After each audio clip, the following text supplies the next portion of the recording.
One, two, tres, cuatro。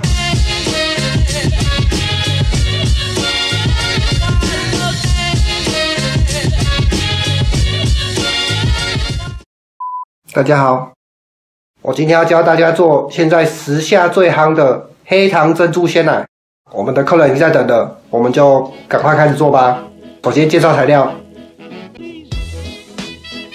第一个材料是珍珠粉圆，这一包大概80块而已，里面可以做，应该可以做个20次。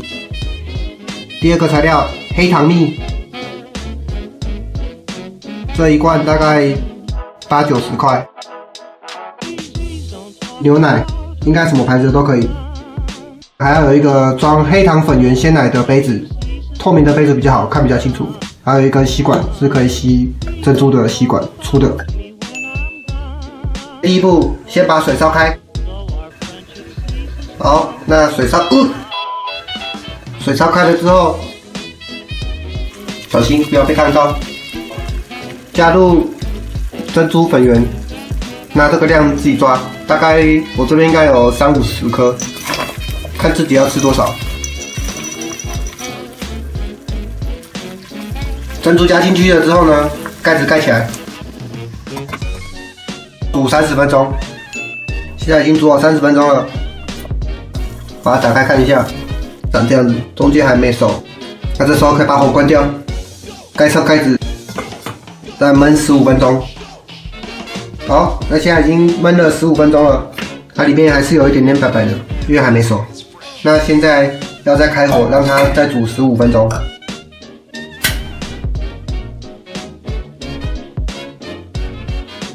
检查一下，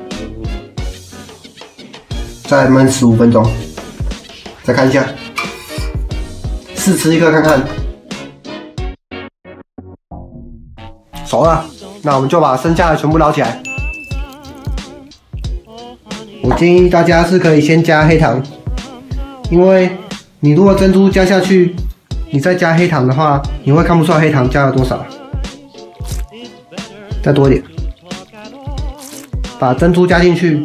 我先加珍珠，才加鲜奶，是因为这样子，等一下牛奶倒下去，那个颜色才会漂亮哦。倒鲜奶。饮料做好了，我们就拿去给客人吧。好，客人，你的黑糖粉圆珍珠鲜奶好了。